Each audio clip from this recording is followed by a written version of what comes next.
suppose de savoir que vous êtes connecté sur www.botestv.com avec votre émission B Politique. Lelo tokosolola pe tokosala analyse ya point de presse au président Kabila à Salaki vendredi 26 janvier 2018. Mais tokosala analyse wana biso morote tokosala ngo ensemble na Monsieur Pi Gérard Elenga oyazali bongo analyste politique pe leader social directement na ke kopé Saembote. Bonjour Monsieur Pi Gérard. Oui, bonjour Madame Patience. Comment vous allez? Je vais très bien, merci.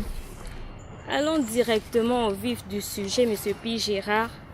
Union démocratique africaine originelle a qualifié comme provocation à l'endroit du peuple congolais à propos au Joseph Kabila à Salaki vendredi dernier na point de presse naé comme provocation. Yo moniango ndengeni. Bon, merci Madame Patience pour la question. Je me dois de préciser ici que nous sommes des journalistes, Oui. des journalistes politiques bien sûr. C'est ce qui fait que les honnêtes na Congo, moi discours éthique hollandais, discours il y a journalistes parce que biso toza pris dans les carcans et politiciens té. Bipolarisation toza na Congo et comme bebisa tellement ma solo politique et comme aussi de sango elengi parce que ce qu'on a na majorité il faut réfléchir comme le roi majorité. Ce qu'on a na rassemblement il faut réfléchir le roi na rassemblement. Or vous pouvez pas aller au-delà de ce que vous êtes en train de penser librement parce que vous allez cartonner limité. Oui. Alors bipolarisation politique on est sala pina bien té. Obi ke batebele ba na majorité bazo mona makambo zo faire peu souffrir bango ba ko loba. Mais tellement que la majorité moyen ba loba yango ezate ba o pe bazo na rassemblement so wa ba zape na makambo ba mona geno ba ko loba peut-être au sein bango moko ne ba rassemblement ezana ba G7 ba AR nyonso wana neti président nani comment il s'appelle idée originelle comment il s'appelle l'ancien gouverneur ya Kasai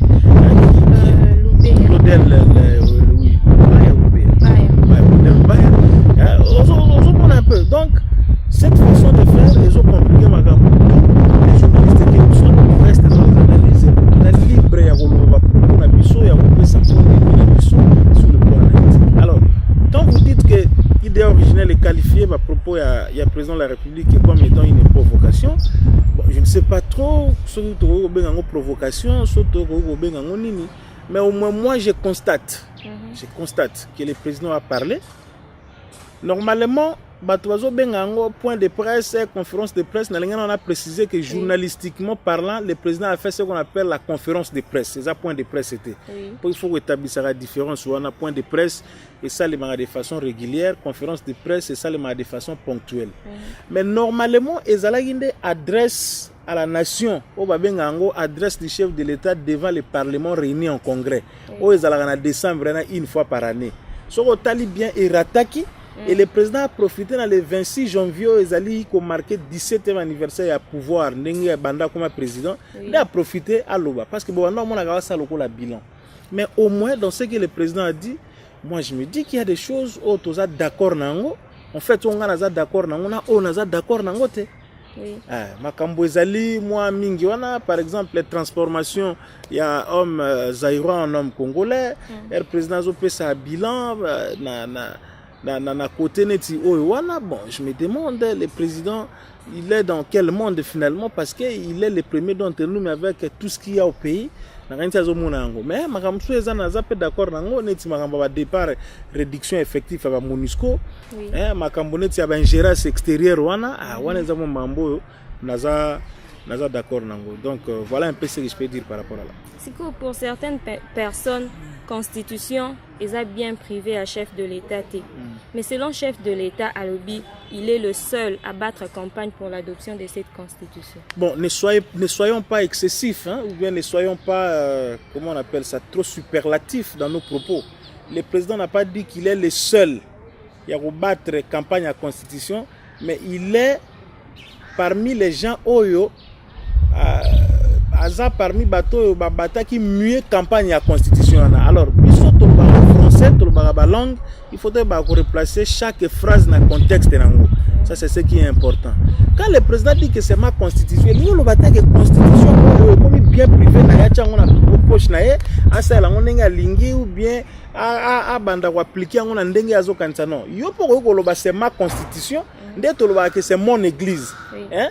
Je vais à mon église, je vais à ma paroisse. Et lingo loba que église on est commis yo, c'est une formule non? Une façon ko loba. Donc Kabila nganga loba que non au-delà ya biso nyonso toza ko s'approprier constitution comme ba congolais. Lui aussi l'on fait partie, il peut parler de ma constitution.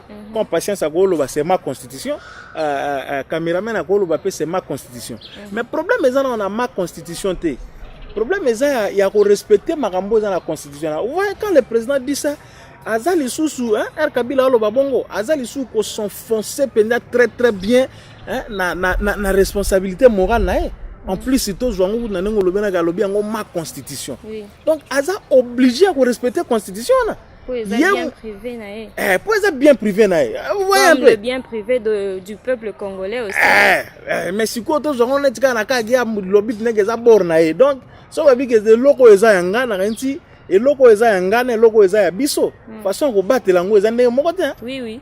Mutuko yo ils ont patience, mais mutuka oyo ils ont ya nenga famille, ya famille mubimba. Donc différence na kobattre lango eza. Donc moi siko maloba président yango moko chaque jour ils ont rattrapé comme pour dire quoi. Président siko ye moko nda lobiko eza constitution na ye abata campagne na yango a faire voter ça yango na lobata bongo. Et puis azwa loboko na ye atia likolo nango a prêter serment devant Nzambe devant ba koko na biso ba kufa batangisa makila pour na Congo devant histoire devant peuple congolais. Donc à ce niveau là c'est une lourde responsabilité morale. Oh, que le président a tenu, le président Kabila a tenu à respecter Yango. Oui. Et si vous parlez de la constitution, quand on lui a posé la question, par exemple, pour qu'il se prononce, il y a un candidat ou bien le tout ça, à Zongi Sagi Batou la même constitution. Vous vous rappelez la question à notre consoeur, il y a RFI. Et ça qui est que vous pouvez la constitution à la disposition là où nous comme pour dire que. Mais si vous avez une ironie pour. Azongisi mutu na kati ya réponse na question na yemo ba poser pendant que ayebaki eloko nini akokai koloba mazozongisa muninga atuni question na atanga constitution comme si ayebaki yango. Bon, ce sont des formules, ce sont des tournures. Yango nazo loba président Kabila maloba na moko ndeko kangaye. Et puis président Kabila bossa na tête que histoire reza devant biso des générations des générations. Et ko jijaka ye mukolo moko ndeto jijaka Lumumba lelo ndeto jijaka Savubu lelo ndeto jijaka Mobutu lelo ndeto jijaka Muze lelo lobi ba ko juger président Kabila. Réponse wana ata bato ba ko comprendre ngo eza ironique ngakutu na sepeli nango comme pour dire que question bozo tout nanga réponse c'est pesama déjà dans ma constitution. Vous comprenez? Dans la constitution nanga wana réponse ya retour nanga ko na ozala candidat bien na ozala candidate et pesama déjà. Oh réponse c'est anine na constitution. Hier, il se représenté et un mandat à 5 ans renouvelable une seule fois. Après Salinini et Sili et Sukiwana. C'est ça ce qu'il a voulu dire. Que nous autres avons une question, une réponse, et si peut ça m'a dans la constitution. Et ça, le gars là, Herbe tout n'abisso, si tu le permets, question sur comment est-ce que tu peux ça dire Moubia Bonabo. Le pasteur peut interpréter, mais la réponse se trouve dans la Bible. Alors, il y a un verset, un chapitre, un livre, où ta réponse, il y a ce que tu es en train de me donner. Donc, Ponayo, il est obligé de respecter la constitution. Mais même pas obligé, qu'on va obliger, ça, le gars qui est un peu à l'encontre, et par rapport à sa réponse, à répondre déjà que Arosa a postulé. Non, mais dans le lobby boy patience, mais loba Kabila ko kangaye moko ndenga zawana. Pe jugement ya histoire et ko zelaye pour yo kaeli sou malamu. Moi j'aime bien les présidents. J'aime bien les présidents, mais ayeba ke mokile kufina nute, tozo continuer. Tozo bika, tozo kende, tozo kola, tozo mikolo biso to leka ba msu baye mais Congo ezananu. Mukolo mongo na nous a annoncé que Jésus a mukolo boyeba nanté. Mais obligation un être humain au legala mukili eza kotika ba traso bo bando kanisela ngo soit na ndenga malamu soit na ndenga nini ya mabe. Donc ce n'est même pas une obligation. Donc eza bongo que président a ozane candidaté a ozala na nini te na contexte o ya constitution tozana ngo sukoyo à moins que comme un référendum, il va changer la constitution. Ah, là, c'est autre chose. Mais dans le contexte de la constitution, il y a Bisso, il ne peut pas se représenter. Et pensez-vous qu'il y aura un référendum en RDC? Bon, il faut dire sur le plan juridico-politique, dans le contexte juridique et politique de notre pays, Madame Patience, retenez que nous avons maintenant des instruments juridiques qui conduisent aux destinées du pays. Nous avons premièrement la Constitution, oui, qui est un contrat social qui lie tous les Congolais. Et puis nous avons le fameux accord de la Saint-Sylvestre, c'est-à-dire l'accord du 31 décembre 2016, n'est-ce pas ça? Oui. Ce sont les deux instruments juridiques qui sont en train de conduire le pays mondial, même si on a fait une sorte de juxtaposition, on a opposé un peu l'accord à la Constitution, alors que la Constitution devait avoir toujours sa suprématie sur l'accord. Vous comprenez? Oui. Parce que c'est la loi mère. Mais maintenant, la Constitution en elle-même autorise les référendums. Parce que le mot Constitution se trouve dans le référendum. Enfin, le mot référendum se trouve dans la Constitution, allais-je dire. Oui. Alors, nous partons dans le sens des raisonnements. Il y a certaines analystes politiques qui disent que l'accord de la Saint-Sylvestre ne peut pas prendre la Constitution en otage. La ligne va comprendre que la partie. Au moment du référendum, la Constitution a été le 16 février 2006. Mon référendum est en la Constitution est autorisée par les Congolais dans une certaine mesure, portion à 100 000, dans 3 tiers qui à Parlement, c'est-à-dire l'Assemblée nationale, le Sénat. Je crois même que le président de la République aussi, bateau bazan initiative de changer la Constitution. Changement de la Constitution, c'est-à-dire de repasser par référendum. Vous comprenez?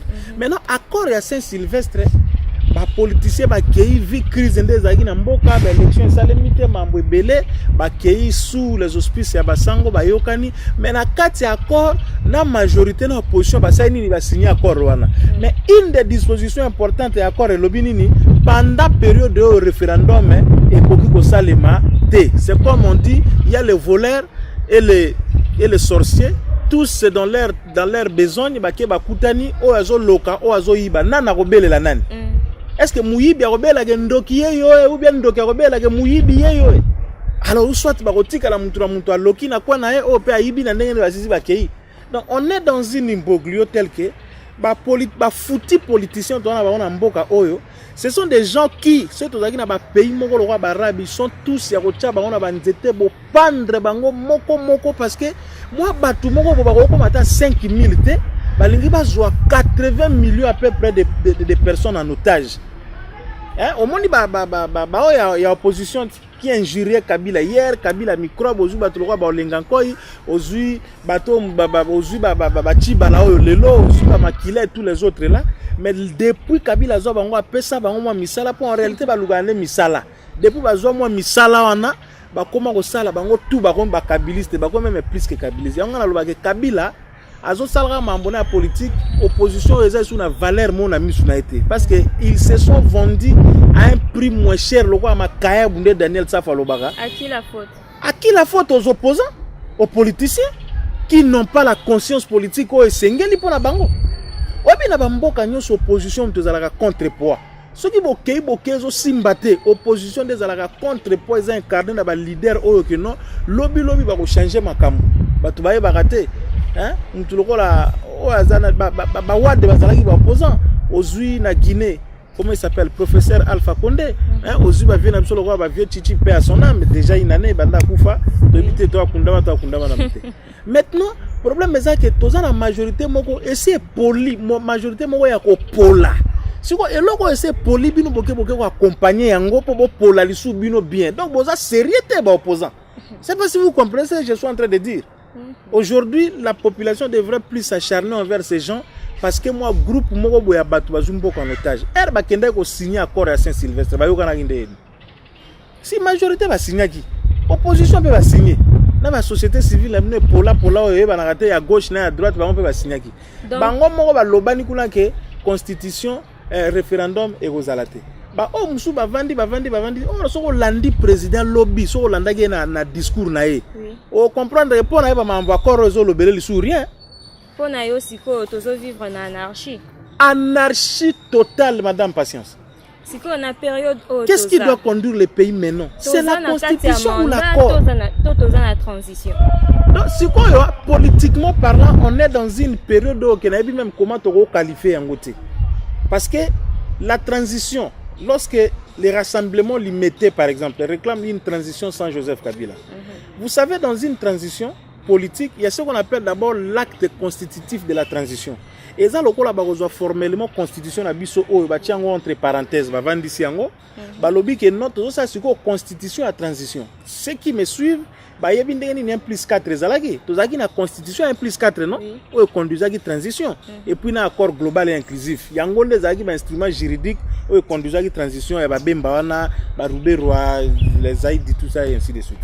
Après yango to koti suko na constitution otoza nango zomona oh soki toke na transit biso suko tozo saela na lobika la constitution il y a 16 février il y a 18 février 2006 or élection faisait en 2016 élection est salémité aucun accord période yo na ko préélectoral électoral tout ça mais politiquement parlant ba juriste so ba la nanga na ebité ba pesa biso combo ya période to nango eza transition te. Et ça peut habiter ce qui glissement, ce qui est l'oronini, je ne sais pas au juste de quoi il s'agit. Donc voilà un peu période des Zanga Combo, un peu comme Kofi. Dans l'album Moa Salara Soiboro Zanga Combo. Donc on a période politique et Zanga Combo. C'est ça. Revenons un peu na Malobaya président. Pour lui, il a déclaré que il a fait un aveu d'échec. Il n'a pas réussi à transformer l'homme congolais. Que pensez-vous par rapport à ça? Bon, c'est là que je ne suis pas d'accord avec les présidents. La transformation de l'homme se fait du jour au jour, n'est-ce pas? Oui. Les lobbies sont au petit mois. Ils ont beaucoup d'aide. Ils ont battu là, ils ont payé, ils ont payé à moi que les gens ne perdent pas de vue. Le 26 janvier, jour pour jour, heure pour heure, seconde pour seconde, tierce pour tierce, Kabila venait de totaliser 17 ans comme président de la République. Joa à Josa Nango Sala moins 17. Si au moins à Jotika Nango ya muke wana po Josa Nango so ba 20 et quelques au moins que président a président Josa on a conscience et peine à bomotoner aux aboute. Donc aujourd'hui mandat à Mobutu ils ont le droit à salir 60% Nango parce que sur aujourd'hui 32 moins 17 ça fait combien? 32 moins 17 ça fait combien? Donc ça fait 15. Oui. Au monde. Donc les présidents sali les plus longs règnes après départ à Mobutu, ils ont raïs. Effectivement, Kabila comment a pouvoir dans des conditions exceptionnelles. Nzambe kaka mutaye baka. Venez vent titi on a zali les présidents les plus compliqués pour quelque part to réfléchir à ce que professeur Simon Kimbangu de papa ko solo bageza ya solo so inen to comprendre parce que situation est compliquée. Maintenant so le président sali avait des chèques. Les premiers d'entre Congolais, ils ont yéonati. Les bons ministères où il y a une nouvelle citoyenneté, ministère où on a contenu nini et puis nani. Ce sont des grandes questions. La vision de la révolution à la modernité, la majorité la révolution à la modernité, si on a révolution à la modernité, et ça ni tout India car révolution de la modernité, c'est quoi la révolution de la modernité? Contenu n'angozani ba habiter. Mais soit livre où ils ont reprendre les 7 grandes articulations de la révolution de la modernité. Au cours de la 4, je crois 5e articulation, Kabila Zoloba faire du Congo un vivier de la classe moyenne et puis de la nouvelle citoyenneté, quelque chose de comme ça. Hein? C'est repris dans les 7 articulations. Comme pour dire que les changements de l'homme congolais, les changements de la mentalité, il y a l'homme congolais, c'était vraiment une affaire de Kabila. Parce qu'il faut dire que le président Kabila n'a pas évolué dans la deuxième république. Bazaki Libanda, na Maki, na Mouze, ti bango ba kolip na mamba Zaïre ba ebité. Nandenge ba eko ya na Congo awa l'homme zaïro avait les citoyens zaïro avaient certainement problème. Une petite question pour vous, qui peut diriger le Congo? Bon, je terminais d'abord. Le président ne pouvait pas faire cet aveu d'échec parce qu'il est le premier responsable. Hein? Tous ces voleurs qui l'entourent, détourner Yambongo, bateau bazo nyokolaka, bateau ba yinisa. Obi ke ezana bateau mo na MP, chaque seconde ba yinisa Kabila par bateau. Yoza déjà quelque part. Ero détourner mbongo ba travailleur ba avantage na bango. Bateau na ba ko yinayo oui, mais nyoso ezongela nan. ezongela nani Kabila oza gouverneur moko musala noko nyokola batu na province na yo nyonso ezongela nani Kabila oza soki kasongo neti kasongo ya bino ya Kinshasa comme ça la police ba police bazo nyokola ka batu mambo nyonso na ba yina nani Kabila donc Kabila chaque seconde dans un groupe moko batu ba yinisa ke ka pas ba congolais. Maintenant monsieur le président, qu'est-ce que vous devriez faire? C'est commencer d'abord par changer bateau nyonso toyebi oya détourna bo so bakangi après abimi ba tout puissant baza ebele. Mais pourquoi vous ne voulez pas commencer par changer ces gens oyo ko marquer début à changement sur quoi ya l'homme congolais oyo zoloba monsieur le président? Je crois que sur ce point là il n'y a que le président lui-même qui peut donner solution pour un changement il y a un congolais. Selon moi qui peut être président de la République. Oui. Mais tout congolais est capable de président de la République, ngala rose président de la République. Donc je ne suis pas dans une logique du genre dans une telle question pour que le pays se réduit à Kabila, le pays se réduit à Moïse Katumbi, à Félix Tshisekedi, à Martin Fayoulou, au syndicat d'Okolo. Non, non, ils ne sont pas des experts congolais. Donc ngala rose président de la République. Moi j'ai l'âge que j'ai maintenant. Nazaku Namboule Belé, l'équipe moi Belé Mouké au président comme président. Ce qui y a comme président, bon, on a su que comme président. Donc il n'y a pas un groupe d'individus caricaturés au Baba Congolais qui bangonde faut pas comme président, ministre, DG non. Biso tout, toi on a même droit, toi on a droit au chapitre, devenir président, ministre, gouverneur, député, tout ce que vous voulez. OK. Pour Pierre Lumbi puis Gérard, président à G7. Abi année 2018, ils a fin la dictature pe ya règne ya Kabila. Pour nayo, au moni que ba élection au sale mapenza en 2018. Bon, na éviter le contexte de Niazoloba. Un bon analyste politique, ce qu'on a analysé va faire politique, il faut à la mini à moi 12 mois pour approfondir, il y a maîtrise de la sociologie politique. Vous savez, la sociologie politique c'est quoi? C'est prendre les faits sociaux mais les replacer dans le contexte politique nango. Bon, au regard de ce qui se passe, c'est tout du côté de la majorité. On appelle ça le loko yo. Bino batu bokansaka mindele batu bachaka président tout ça bon abo. Est-ce que vous pensez aussi que ça vraiment dictature ya solo?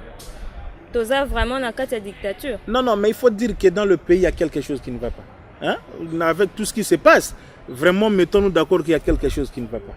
Mais au moins le problème est à la communauté internationale est hypocrite et trop. Est-ce que cette communauté internationale n'est pas en train de jouer son jeu? Et puis la majorité, on a l'opposition, base à la claire. La majorité, base à tellement na mayele ata bachango service ya mabe mais la politique est autorisée pas de voler na bango bakende.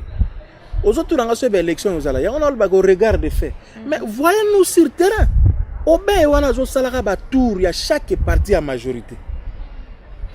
PPRD baza ko monter ba stratégie na bango na bango tout. Pendant que opposition bazana Félix Naoki Kakeso qui a dit Abeba tout ça ainsi de suite, peut-être la majorité peut prendre aussi comme stratégie pour continuer à distraire bateau mais pour surprendre en novembre ou décembre peut réellement l'élection salemi. Or ce qu'on joue au tali ndenge opposition va réfléchir ba na boule nini ce qui ka que réellement l'élection ko salema bango na condition oyo ba ko ken élection te ba ko boycotter ndenge Raila Odinga saki na Kenya. So ils vont boycotter, ils vont continuer au Konzamboka et puis ils vont partir. Ça sont des choses que ces gens ne les disent pas clairement. En 2006, tu sais que d'abord qu'il y a l'élection, est-ce que le pays s'est arrêté? La politique est l'église, c'était un toqué, soit il y a une parole, soit il y a une alléluia, amen, Yesu Mokondi. Non, non. Soit ils vont boycotter, on s'en fout, bateau, bazakuna, va continuer. Or, bino bolo va souffrir, bonyo kwama. C'est que va continuer, bonyo kwama na bateau, non? Vous continuez à battre. Donc, l'élection, le problème c'est que MP, majorité présidentielle, tient la carte sur la mesa. Vous voyez, la carte à Liboso Ango. Oh, ce qui est raté, c'est le deuxième. Ce deuxième est raté. Donc, la carte sur la mesa, na référendum, na élection, na ce qui va changer, va perdre le président Zonga, le président à partir. Donc, tout ça, ce sont des stratégies. On a bango pourvu que une de ces multiples stratégies oyo Simba et Simbi. Donc to kende batwa zongo loko la G, to surtout qui peut réellement l'élection salemi. Je te dis vrai. Donc l'opposition va éviter aux ala moi distraite parce que politique eza église té. Wana au boycotter directement ba marche ya marche ya au catholique azo sala. Bon, quand je parle de l'église, je suis là dans la morale. Hein? Oui. À l'église, on nous prêche la morale, non? Oui. On nous prêche la morale, on nous prêche la foi, on nous prêche la vertu. Et donc, dans la politique, il n'y a pas de morale. La morale en politique, il faut la relativiser. Mouninga soka nyatio osenga pardon. Mais même si biso tozali ba pionnier, il y a école ou bien il y a défense, il y a cette logique de dire qu'on peut moraliser la politique. La politique peut être moralisée. On peut être ministre sans voler. On peut être DG sans voler. On peut être responsable dans une structure de l'État sans être tribaliste. C'est possible. Mais on dit que dans la politique, il y a toujours des intérêts. C'est ça que j'ai dit. Ces intérêts, c'est normal. Est-ce que l'intérêt que dans la politique, l'intérêt est sur le point négatif, entre guillemets. Mais voilà, c'est ça malheureusement conception imaginaire au Batubazanango. Alors que ce qui est intérêt est normaux. Élection, alliance, gérer bien qui parce qu'il faut dire que dans la place la politique vraiment c'est de l'immoralité chez nous. Dans un cabinet politique, un cabinet ministériel, le mieux payé est un ministre, le mieux avantagé est un ministre. C'est lui qui a tout est un ministre, n'est-ce pas? Oui. Mais vous trouvez un ministre qui détourne l'argent à Baoussiena. Est-ce que vous avez normal? Donc il n'en a pas assez. Un ministre a autant a détourné a chargé de courrier. Est-ce que vous avez normal? C'est normalité. Donc nous pouvons faire la politique avec un peu de morale. Je ne suis pas contre l'église catholique parce que c'est ça la question que tu me posais. Je suis contre l'église catholique. Mais il y a lobby que les politiciens, il faut que nous ayons souka. Toi, tu es importante chez vous, chez ta famille. Je ne sais pas si tu es un fiancé ou comment. Chez entre guillemets ton fiancé. Moi, je suis important dans mon emploi, dans mon lieu de travail, dans ma famille, dans la société. Oui. Comment la société? Vous comprenez? Le soin à Koufi, vous n'imaginez pas la perte que vous causez chez ma mère, chez mes enfants, chez mes soeurs, dans mon lieu de travail, et pas Batubalinganga. Mais puis, na Koufi, après 2 ans, na Koufi, na Kei. Je veux dire que bateau bazo marché chaque marche. Attends, tu m'as commis ça, tout 6, 5 ans, bah, Koufana. Et ça va perdre énorme pour éviter bateau na banga remplir rôle dans la société. Baza ba martyr pour un changement. Justement, baza ba martyr. Ils sont des martyrs pour le changement du pays. Justement, baba martyr. Oui. Pour qu'il y ait changement en bien, changement. Il faut que le sang coule. C'est ça la question fondamentale. Dès que place nini na pouvoir, na organisateur en marche, na opposition et consort, classe politique confondue. Baza na conscience ya koyeba ke lorsque vous dirigez, vous dirigez ba nyamana ba tabate, vous dirigez ba zamba nzete zambate, vous dirigez biso batu. Les gens me posent la question, puis Gérard, pourquoi vous dites ceci? Moi je dis mais j'ai dit cela maman. Erna kena ko voter Kabila. Moi j'ai voté Kabila en 2011, n'est-ce pas? Na voté Kabila le journaliste RTNCT. Na kenda ko batuba yo kanga bien. Je suis allé voter Kabila comme un citoyen congolais, pas comme journaliste de la RTNC. Oui. C'est là où beaucoup de gens font des confusions. Et j'ai le droit de cliquer donc sur Kabila.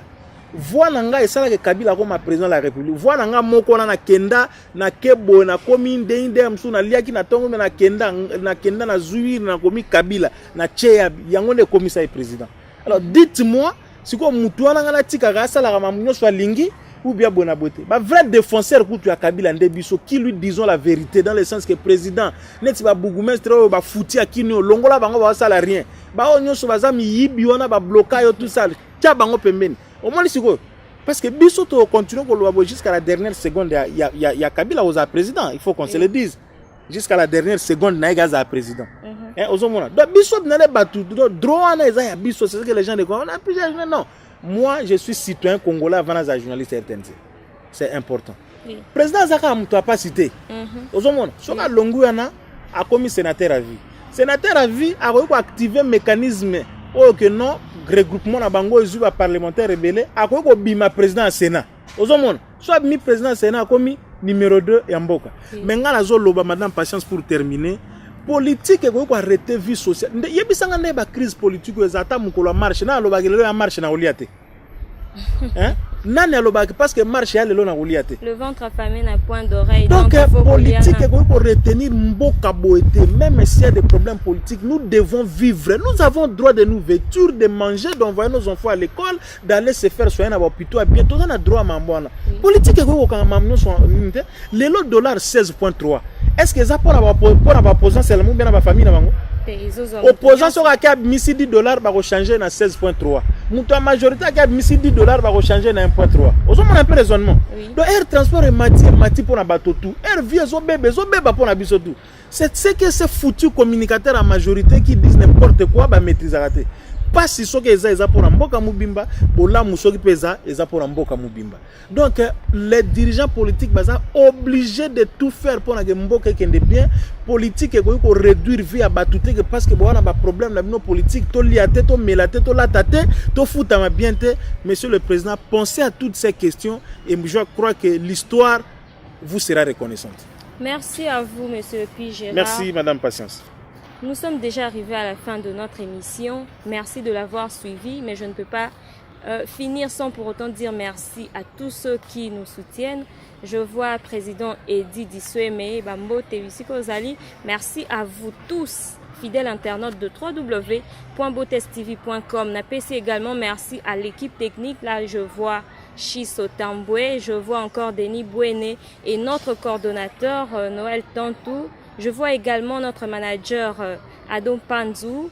Merci à vous tous et à la prochaine.